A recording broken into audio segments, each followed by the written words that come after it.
Salut à tous et encore une fois bienvenue sur votre chaîne YouTube CWP Ministries. Et nous voici arrivés à l'épisode numéro 2 de notre série d'études intitulée Quel est ton choix?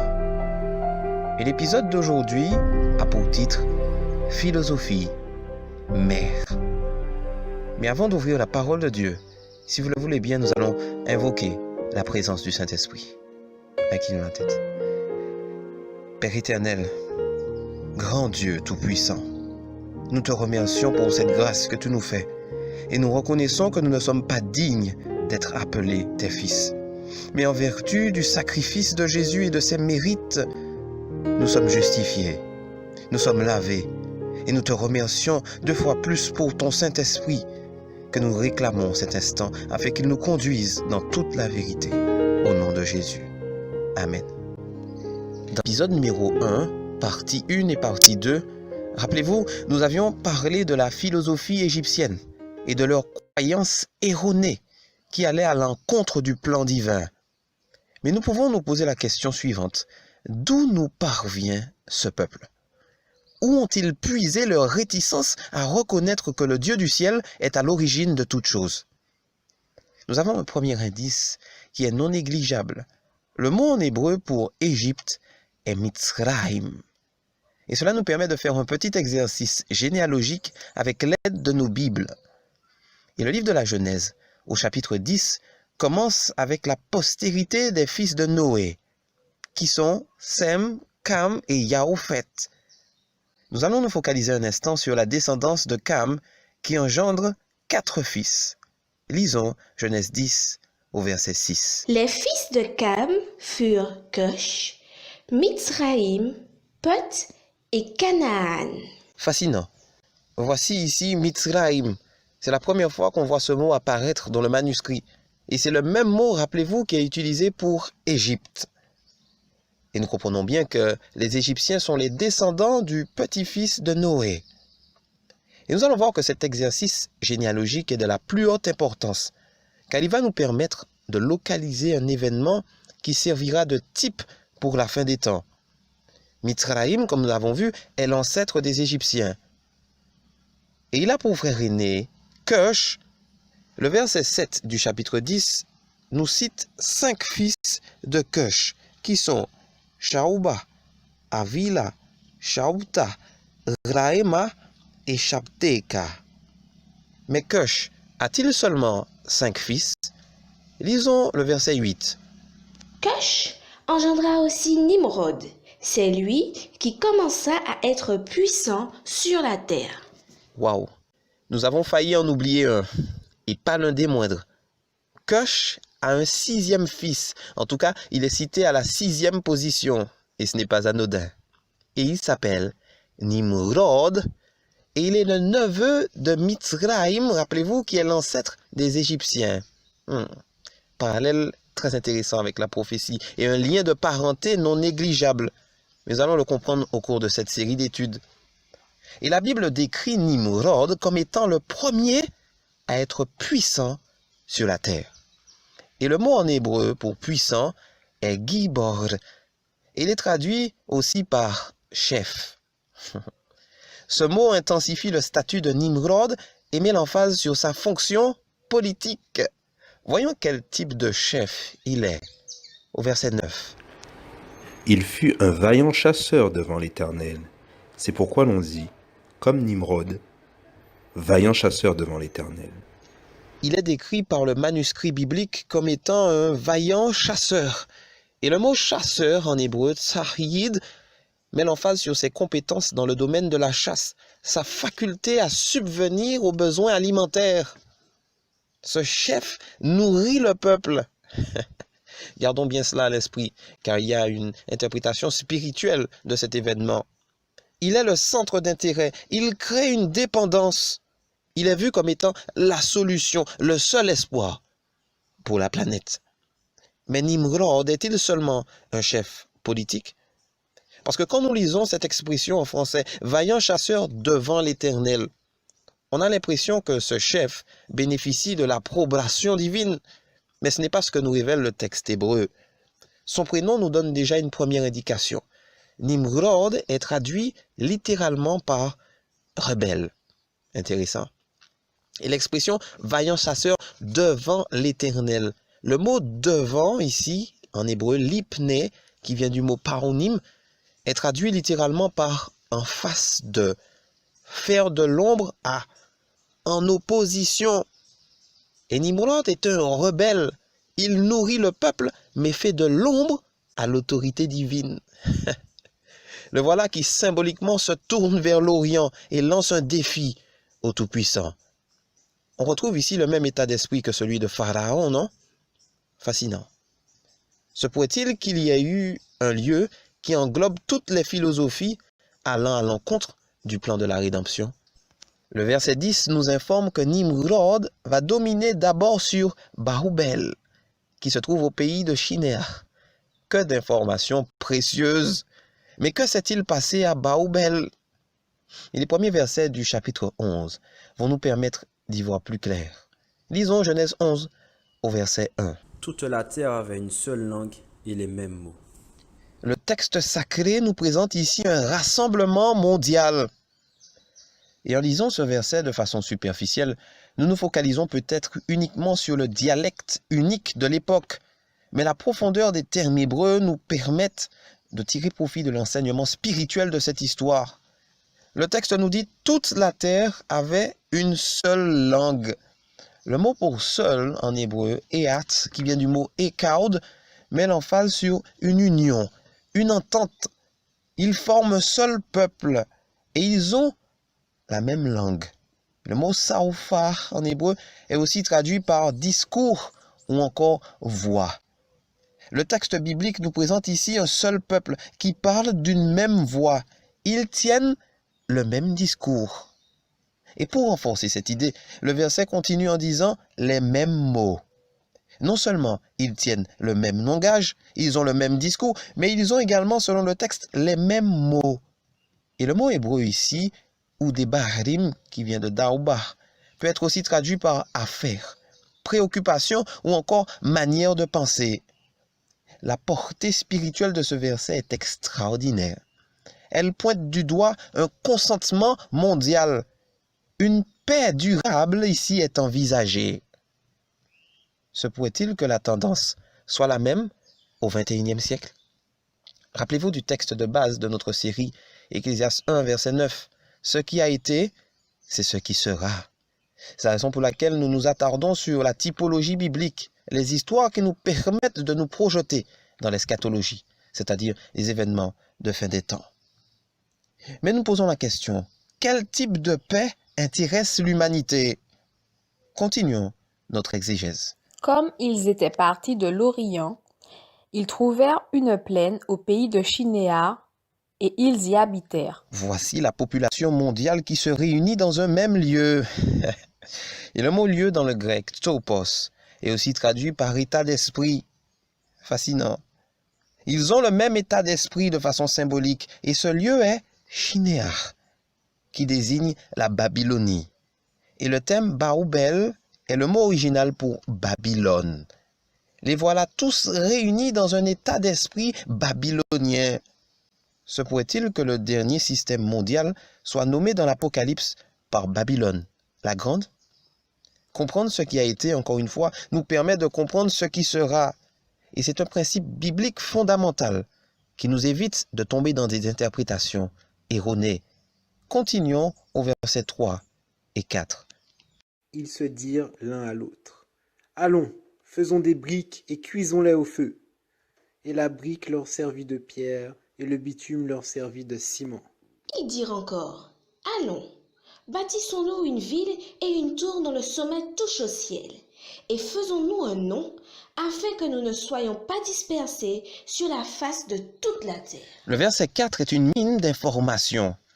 Les voilà qui disent à l'unisson, d'une même voix, dans un même état d'esprit, « Bâtissons-nous une ville et une tour dont le sommet touche le ciel. » Et le mot « ville » en hébreu, « ir », fait référence à un endroit gardé par un superviseur, épiscopos, et aussi traduit dans le grec par « évêque ».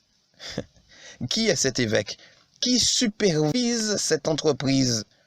qui domine sur elle? La réponse nous a été initialement donnée dans le chapitre 10, avec l'identification du 6e fils de Cush, Nimrod. Voilà le monde entier en admiration derrière Nimrod. Et ce rebelle fait de l'ombre, rappelez-vous, à l'autorité divine.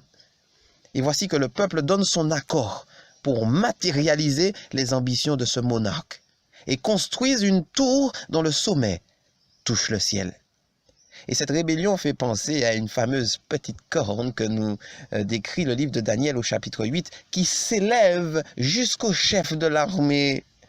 Un parallèle très intéressant que nous allons continuer à faire et développer au cours de cette série d'études. Quoi qu'il en soit, cette tour est connue sous le nom de tour de Baoubel. Et rappelez-vous que Nimrod est l'évêque, le superviseur, l'instigateur de cette construction. Et la symbolique de cette tour est de s'attaquer au gouvernement divin. Baoubel est littéralement traduit par confusion. Nous allons nous y attarder dans quelques instants. Mais il a aussi un autre angle d'interprétation en fonction du contexte. Et quand on divise ce mot, on retrouve deux mots. Baoub, qui est traduit par porte, mais aussi Hel, qui est traduit par Dieu. Fascinant. Il y a quelque chose de puissant dans ce message. Nimrod est en train de proposer à l'humanité une autre porte pour arriver vers Dieu. Un autre plan que le plan de la rédemption est proposé au monde. Il y a une contrefaçon qui est développée à l'époque pour étouffer le véritable évangile. Et on se rappelle que quand nos premiers parents, Adam et Ève, ont péché, l'Éternel va couvrir leur nudité avec des vêtements de peau qui représentaient déjà le sacrifice de l'agneau qui ôte le péché du monde. L'évangile en Christ a été prêché dès l'Éden. C'est la raison pour laquelle on a ici une entité qui vise à étouffer cet évangile et proposer une autre porte pour arriver vers Dieu. Et à cette époque, les mêmes pratiques qui avaient émergé avant le déluge vont refaire surface. L'idolâtrie était au centre de cet empire néo-babylonien. Ils avaient la perspective de l'immortalité de l'âme, tout comme les Égyptiens. Et au lieu du sacrifice de l'agneau, rappelez-vous, qui a été institué en Éden, ils avaient un faux système sacrificiel avec l'offrande d'êtres humains. Et c'est également à Baoubel que fut institué le culte du soleil, le Sun Worship. Et ce culte solaire a été conçu pour voler à Dieu son autorité particulière en tant que créateur de l'univers. Et on va voir qu'il y aura un transfert du jour du repos au Sunday, au jour du soleil. Toutes ces pratiques ont émergé à Baoubel. Il y a cet homme, Nimrod, ce chef politico-religieux qui usurpe l'autorité divine et transmet comme pharaon une fausse religion. On voit la similitude entre les deux pouvoirs, pas vrai? Entre Babylone et l'Égypte, le roi du Nord et le roi du Sud. Mais rappelez-vous, c'est une histoire de famille après tout. Et le voilà aux commandes du nouvel ordre mondial, censé assurer paix et sûreté à l'humanité, sans l'agneau. Se pourrait-il que l'histoire se répète? Qu'il y ait un chef religieux drôlement impliqué dans les affaires politiques et qui bénéficie d'une cote de popularité hors norme et a pour ambition de superviser et d'unifier l'humanité afin qu'elle soit en admiration derrière son pouvoir. Mes amis, c'est du sérieux et le temps presse. Et nous avons plus que besoin de passer du temps à étudier la parole de Dieu.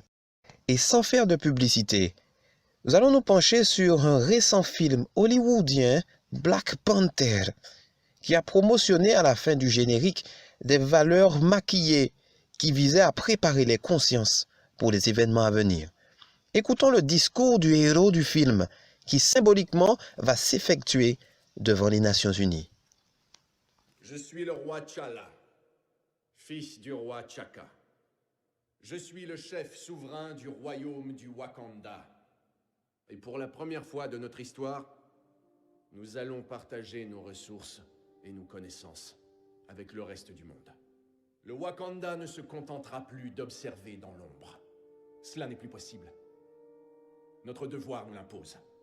À présent, nous consacrerons nos efforts pour que l'humanité tout entière comprenne que son salut passe par la fraternité. Aujourd'hui plus que jamais. De dangereuses illusions nous divisent et menacent notre existence. Mais au fond de nous-mêmes, nous savons tous que peu de choses nous séparent, alors que tant d'autres nous rassemblent. En temps de crise, le sage bâtit des ponts, pendant que le fou érige des murs. Et maintenant, nous devons à tout prix agir les uns envers les autres, comme si nous étions tous d'une seule tribu. Impressionnant. Un appel à l'unité est lancé aux nations. Et il dit, en temps de crise, le sage bâtit des ponts, pendant que le fou érige des murs.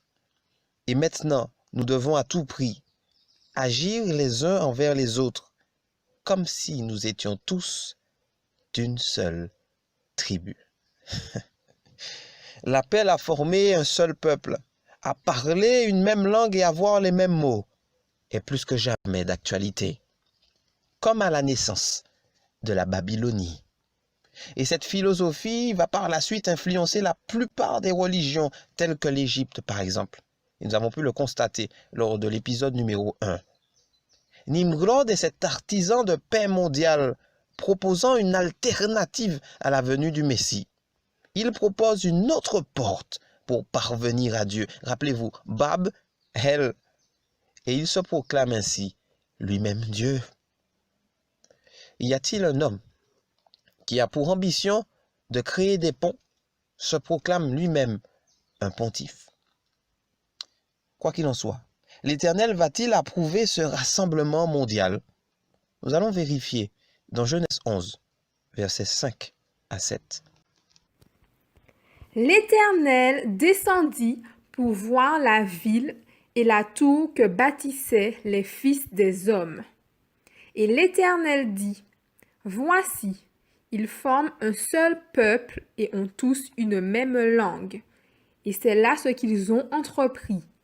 Maintenant, rien ne les empêcherait de faire tout ce qu'ils auraient projeté. Allons, descendons, et la confondons leur langage, afin qu'ils n'entendent plus la langue, les uns des autres. » Le texte nous présente ici un jugement transcendant, c'est-à-dire qui émane de la propre volonté divine.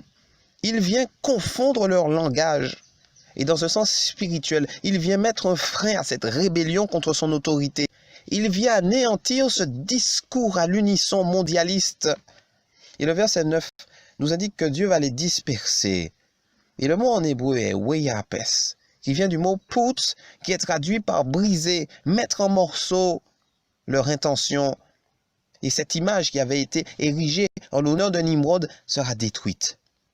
Une ruine soudaine vient s'abattre sur eux.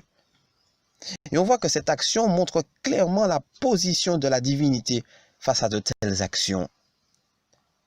Et qu'en est-il de nous? Veillons à ne pas faire partie d'une telle entreprise à la fin des temps. La parole de Dieu est d'une beauté extraordinaire. Et rappelez-vous que le témoignage de Jésus est l'esprit de prophétie. Il nous révèle à l'avance ce qui se produira à travers la typologie biblique, à travers l'esprit de prophétie, comme nous le voyons dans Apocalypse 19, verset 10. Et on se rend compte que ce chef politico-religieux à Babel proposait une autre porte que celle que Dieu offrait à travers la promesse du Messie. Celui-ci devait venir écraser la tête du serpent. Et le lion de la tribu de Juda a dit lui-même dans Jean 10, verset 7, « Je suis la porte des brebis. » Mes amis, il n'y en a pas d'autre. C'est la voie qui mène vers Dieu. Toutes les voies ne sont pas des voies qui mènent à Dieu. Et c'est vrai que cette affirmation est dure à entendre. C'est la raison pour laquelle le Christ nous révèle la volonté du Père dans Matthieu 10, verset 34. Il nous dit, « Ne croyez pas que je sois venu apporter la paix sur la terre. Je ne suis pas venu apporter la paix, mais l'épée. » Et le mot paix dans ce contexte, en grec, iréné, est traduit par tranquillité nationale. Le monde aspire à la tranquillité nationale. Mais Dieu n'est pas venu apporter cela. Il est venu révéler son caractère à travers Jésus et apporter l'épée qui symbolise la parole dans Hébreux 4, verset 12. Et cette épée a également la fonction de séparer quand cela est nécessaire. Toute unité doit être définie par la vérité, qui est la parole de Dieu. Si l'humanité accepte d'autres portes pour arriver vers Dieu, cela va automatiquement engendrer la confusion. Tel est le message de Baobel. Et on voit encore aujourd'hui la confusion dans le monde avec ces diverses religions qui proposent de multiples portes pour arriver vers Dieu. Et la seule solution semblerait, pour la tranquillité nationale, faire une fusion de toutes ces religions. Mais ce n'est pas ce que Dieu est venu apporter. Et on se rend compte qu'à Babel, il y aura la dispersion des peuples. Et on va voir que la plupart vont garder par la suite la philosophie babylonienne. Mais Dieu va susciter un peuple qui aura pour mission d'être la lumière des nations. Et bien que celui-ci soit imparfait, et je vais vous poser une question. Se pourrait-il qu'il y ait à la fin des temps un peuple qui exerce la même fonction et qui prédise à l'avance des événements futurs?